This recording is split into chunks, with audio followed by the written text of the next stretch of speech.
Bonjour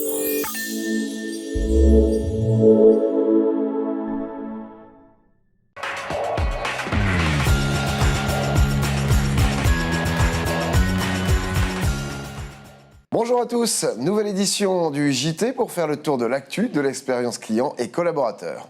Hausse des marques françaises au classement des 150 marques les plus valorisées. D'après Brand Finance France 150, le rapport annuel sur les marques françaises les plus fortes et les plus valorisées, l'ensemble des marques françaises du classement des 150 marques les plus valorisées croît de 17% en 2023. Louis Vuitton accroît sa valeur de marque de plus 25% à 25,3 milliards d'euros et confirme son titre malgré une érosion de sa force de marque. Deuxième, Total Energy gagne 3 places à 20 milliards d'euros. Chanel complète le podium, 18,7 milliards d'euros. Sa force de marque progresse de 3 points. Le groupe LVMH inscrit désormais 2 marques dans le top 10, Louis Vuitton et Dior. Michelin redevient la marque française la plus forte, 88,1 sur 100, suivi de Decathlon, 87,5 et Dior, 87. Icade est la marque française à la croissance la plus rapide en hausse de 245% à 336 millions d'euros, suivi d'Alpine et de Rémy Martin. Les nouveaux entrants sont Plastic Omnium, 113e, Alpine, 125e et Brico Dépôt, 134e. Peugeot se camoufle grâce au public. La dernière opération de communication Peugeot a proposé au grand public de choisir le design des camouflages qu'utilisera le nouveau Peugeot 3008 lors de ses ultimes tests de mise au point sur les routes d'Europe. Bilan, un succès sur les réseaux sociaux de la marque et 6 motifs de camouflage plébiscités. Au mois de mai, 10 motifs de camouflage innovants et impactants conçus par les designers de Peugeot ont été soumis au choix du public sur les réseaux sociaux de la marque. Ces 10 propositions permettent de respecter la confidentialité des formes du nouveau Peugeot 3008 tout en suscitant de l'émotion grâce à une approche inspirée et optimiste. Des milliers de contributions ont été comptabilisées sur les différents réseaux sociaux de Peugeot, Facebook, Instagram, Twitter et LinkedIn. Ces 6 camouflages sélectionnés par le public seront fabriqués courant juin et viendront recouvrir les nouveaux Peugeot 3008 qui effectueront leurs tests sur les routes d'Europe entre le 15 juillet et le 15 août. Hublot et Nespresso dévoilent une montre à base de capsules de café recyclées. La création circulaire a été déployée pour cette opération qui est une première. Nespresso a été certifié Bicorp l'an passé et s'évertue depuis quelques années à recycler ses capsules aluminium en d'autres produits. Et c'est le cas avec la Big Bang Unico Nespresso Origins. Le boîtier a intégralement été fabriqué en aluminium recyclé, dont 28% issus de capsules Nespresso. Le bracelet, quant à lui, a été confectionné à partir de 95% de polyester recyclé et de 5% de résidus de marc de café. La production est limitée à 200 exemplaires et sera livrée dans la Green Box, un coffret en chaîne fait de matériaux traçables et issus de circuits courts. Big Bang Unico Nespresso Origins est à un prix corsé, 25 200 €. Usagers, patients, consommateurs, même combat. L'ANAP, l'Agence nationale de la performance sanitaire et médico-sociale, diffuse depuis quelques semaines 3 publications pratiques pour faire de l'expérience patient et usager un levier de performance des établissements de santé et médico-sociaux. Objectif, fournir à l'ensemble des professionnels les notions clés et les outils opérationnels pour se lancer dans cette démarche d'amélioration, notamment grâce à la première publication intitulée « Expérience patient et usager, 4 piliers pour en faire un levier de performance ». 15 fiches pratiques sont proposées dans la publication suivante, recueillir l'expérience patient et usager, alors que le dernier document, construire des solutions avec le patient pour améliorer son expérience, se compose de 7 fiches pratiques. Une démarche qui pourrait intéresser d'autres domaines de l'expérience client et usager, tant le sujet et les solutions sont universelles. Une conciergerie solidaire et mobile pour accompagner les seniors. C'est à Roubaix, département du Nord, qu'une camionnette jaune et blanche parcourt les quartiers de la cité afin d'accompagner les plus âgés dans leur vie quotidienne autour des démarches administratives ou des services informatiques. Une expérimentation qui doit durer 2 ans dans une ville qui compte un peu plus de 13 000 seniors, qui permet de renouer avec une proximité parfois oubliée. Une expérience extrêmement bien accueillie par une population parfois très isolée.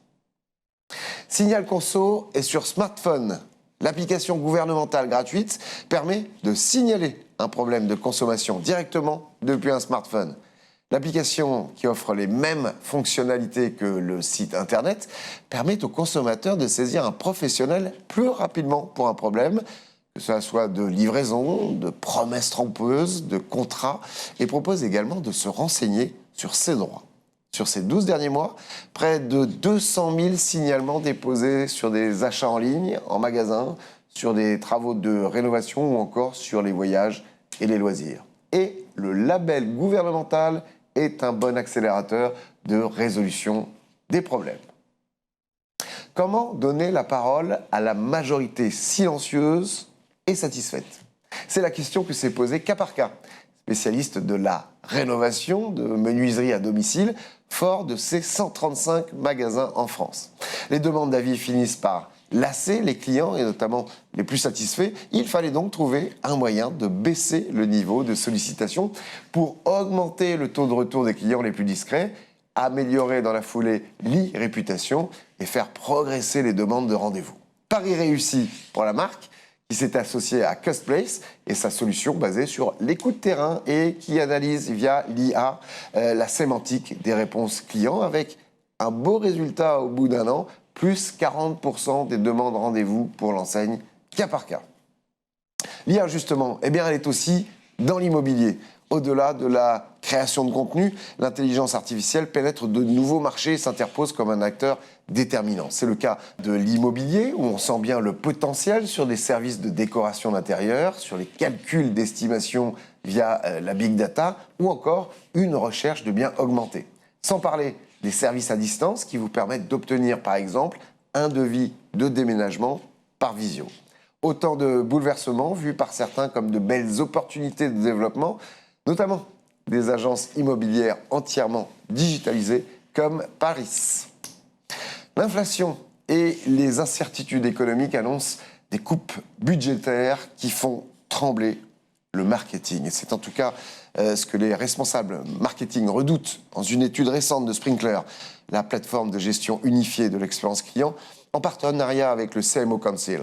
78% des responsables marketing ne pensent pas pouvoir convaincre leur directeur financier d'investir dans le marketing et de ne pas réduire le budget. Et la meilleure parade à cette sinistrose semble être la collecte et l'analyse des données qui restent primordiales pour conserver son budget et justifier son ROI. Directeurs marketing financier et informatique sont donc dans le même bateau pour maintenir à flot la dynamique commerciale. The Sun Project, studio de création spécialisé dans la production d'expériences immersives et activation digitale en ligne et IRL, expert de ce type de communication et pionnier en France dans des solutions de réalité augmentée sur Instagram, Snapchat et TikTok, vient de lancer son nouveau site web et sa nouvelle identité graphique. Passons maintenant aux nominations du mois. Karine Van Klimput est la nouvelle directrice marketing, digital et client de Brico Dépôt. Elle intègre le comité de direction France, dirigé par Laurent Vitose, à qui elle rapportera. Antonio Labatte rejoint l'équipe Alpine, la marque sportive tricolore, au poste de directeur vente, marketing et expérience client. Sarah Lacoche est la nouvelle directrice de la Direction générale de la consommation et de la répression des fraudes. Dans sa ligne de mire, notamment la numérisation des modes de consommation et la défense du pouvoir d'achat des Français. Laetitia Thiel est nommée quant à elle directrice générale adjointe en charge de la communication, du digital et de l'expérience client chez Best Western. Elle participera notamment à la mise en œuvre de l'ambition du groupe Cap vers une hôtellerie d'avenir. Edenred, la société française de services prépayés, rachète pour 1,3 milliard d'euros la plateforme Reward Gateway, présente au Royaume-Uni et en Australie, spécialiste des avantages visant à fidéliser les salariés. Et on termine avec le livre du mois, ça s'appelle Cerveau augmenté, Humanité diminuée par Miguel Benzayag et Thierry Murat. C'est un essai graphique sur les risques de la colonisation numérique de nos sociétés autour de transhumanisme et des questions d'hybridation inévitables entre l'homme et la machine. Pas de technophobie, mais une dose de lucidité dans cet ouvrage. C'est aux éditions La Découverte Delcourt. Voilà, c'est la fin de ce JT. Merci à Eric Lestanguet à la préparation. Pour plus d'informations, abonnez-vous gratuitement à notre newsletter quotidienne pour recevoir toute l'info de l'expérience client, inscription sur notre site qui s'affiche. Pour vos communiqués de presse, eh bien, n'hésitez pas à nous les envoyer sur l'adresse ci-dessous. Voilà, merci de nous avoir suivis. Rendez-vous le mois prochain pour un nouveau JT. En attendant, prenez soin de vous. Ciao.